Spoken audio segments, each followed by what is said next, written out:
एक बार दो भाई किसी सफर के लिए निकले। उनमें से एक भाई बहुत अमीर था तो दूसरा भाई बहुत गरीब था। गरीब भाई की गाड़ी में घोड़ी जुती हुई थी तो अमीर भाई की गाड़ी में घोड़ा जुता हुआ था। चलते चलते रात हो गई तो आराम करने के लिए दोनों भाई एक जगह पर रुके। रात को गरीब भाई की घोड़ी ने बच्चे को जन्मा। बच्चा लुढ़क कर अमीर भाई की गाड़ी के नीचे चला गया। सुबह होते ही जब अमीर भाई ने बच्चे को गाड़ी के नीचे देखा तो गरीब भाई को जगाकर कहा, देख भाई मेरी गाड़ी ने बच्चा जना है। गरीब भाई बोला, भैया गाड़ी बच्चा कैसे जन सकती है, यह बच्चा तो मेरी घोड़ी ने जना है, वही लुढ़क कर तुम्हारी गाड़ी के नीचे आ गया है। दोनों भाई लड़ने झगड़ने लगे और मामला अदालत के पास पहुंच गए। अमीर भाई ने हाकिम को रिश्वत देकर अपनी ओर कर लिया, पर गरीब भाई के पास देने के लिए कुछ भी नहीं था। उसके पास तो सच्चाई थी। आखिर यह मामला महाराज के पास पहुंच गया। महाराज ने दोनों भाइयों को अपने महल में बुलवाया और उन्हें बुझाने के लिए 4 पहेली दी। पहली, दुनिया में सबसे ताकतवर और सबसे तेज चलने वाली कौन सी चीज है। दूसरी, सबसे मोटी चीज कौन सी है। तीसरी, सबसे कोमल कौन है। चौथी पहेली, सबसे प्यारी चीज क्या है इस दुनिया में। महाराज ने ये पहेलियां बुझाने के लिए 5 दिन का समय दिया। पैसे वाले भाई ने कुछ देर सोचने के बाद उसकी समझ में कुछ नहीं आया। तभी उसे अपनी एक बुढ़िया अम्मा का ध्यान आया। वो उसी के पास सलाह लेने के लिए उसके घर पर गया। उसकी रोने सूरत को देखकर बुढ़िया बोली, इतने उदास क्यों हो बेटे।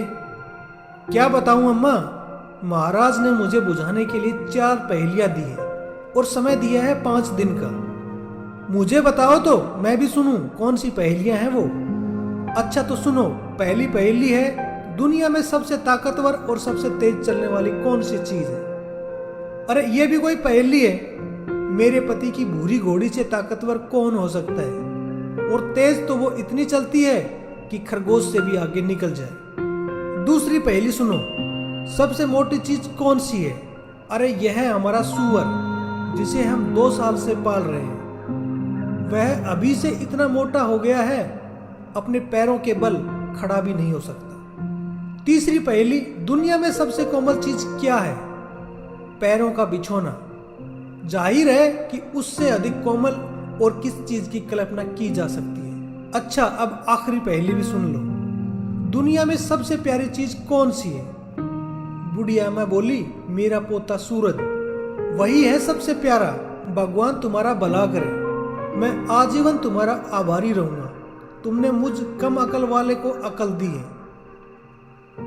ये बात बोलकर अमीर भाई वहां से चला गया। उधर गरीब भाई फूट फूट कर रोता हुआ अपने घर पहुंचा तो दरवाजे पर उसकी 7 साल की बेटी उसे मिली। उसके परिवार में बस यही एक लड़की थी। बिटिया बोली, पिताजी आप रो क्यों रहे हो और इतनी लंबी लंबी आहें भर रहे हो। तभी उसका पिताजी बोला, बेटी रो नहीं तो क्या करूं, महाराज ने मुझे 4 पहेलियां बुझाने को दी है और मैं जिंदगी भर उन्हें बुझा नहीं पाऊंगा। बेटी बोली, मुझे बताओ पिताजी, कौन कौन सी पहेलियां दी है महाराज ने बुझाने को। तब उसके पिताजी बोले, सुनो बेटी, दुनिया में सबसे ताकतवर और तेज चलने वाली चीज कौन सी है। सबसे मोटी चीज कौन सी है। सबसे कोमल क्या है, और सबसे प्यारी इस दुनिया में कौन सी चीज है। तब बेटी बोली, पिताजी आप महाराज के पास जाइए और कहिए, सब चीजों से ताकतवर और तेज चलने वाली चीज हवा है। सबसे मोटी चीज धरती है, क्योंकि दुनिया की तमाम जानदार चीजों का वही पालन पोषण करती है तथा उसका बाहर भी सहन करती है। सबसे कोमल अपना हाथ है, क्योंकि आदमी कितना भी नरम से नरम बिस्तर पर लेट जाए फिर भी वह अपना हाथ सिर के नीचे जरूर रखता है। और दुनिया में सबसे प्यारी चीज नींद है। फिर दोनों भाई महाराज के सामने हाजिर हुए। महाराज ने उनके जवाब सुनकर गरीब भाई से पूछा, तुमने पहेलियां खुद बुझाई है या किसी की मदद ली है।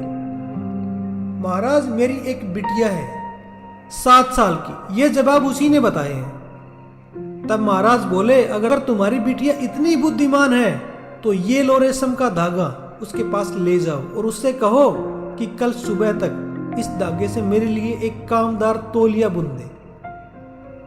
गरीब भाई ने रेशम का वह जरा सा धागा ले लिया और जब वह घर पहुंचा तो उसके चेहरे पर उदासी छाई हुई थी और वह चिंता और शोक के सागर में डूबा हुआ था। हमारा तो भाग्य ही फूट गया है बेटी, उसने कहा। महाराज ने हुक्म दिया है कि तुम रेशम के इस जरा से धागे से उसके लिए कामदार तौलिया बुन दो। तब बेटी बोली, पिताजी आप चिंता ना कीजिए। बिटिया ने जवाब दिया। उसने झाड़ू की एक सीख निकाली और पिताजी को दी। कहा, पिताजी इस सीख को महाराज के पास ले जाइए और उनसे कहिए कि पहले कोई ऐसा कारीगर ढूंढवाइए जो इस सीख से करगा बुन दे। मैं उस करगे पर ही महाराज के लिए तौलिया बुनूंगा। उसका पिताजी महाराज के पास गया और उसे बताया कि उसकी बिटिया क्या चाहती है। महाराज लड़की की अक्लमंद को समझ गए, इसलिए करगे की बात टाल गए और अपनी दूसरी शर्त रख दी।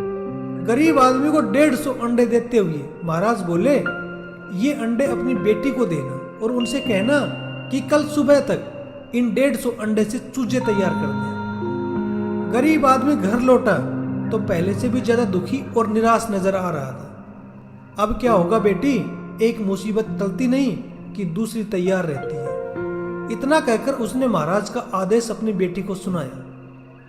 बेटी बोली, दुखी ना होइए पिताजी, आप महाराज से जाकर कहिए कि चूजों के लिए एक ही दिन में उगा हुआ दाना चाहिए। खेत जोतकर उसमें दाना बोना होगा और उसे काटकर दाना निकालना होगा।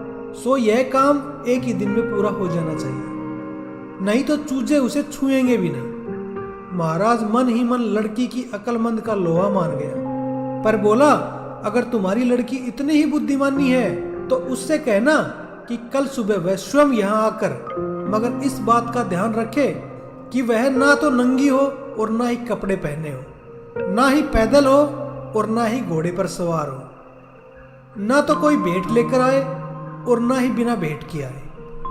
गरीब आदमी ने सोचा, बस अब मारे गए, यह काम तो मेरी बेटी भी नहीं कर पाएगी।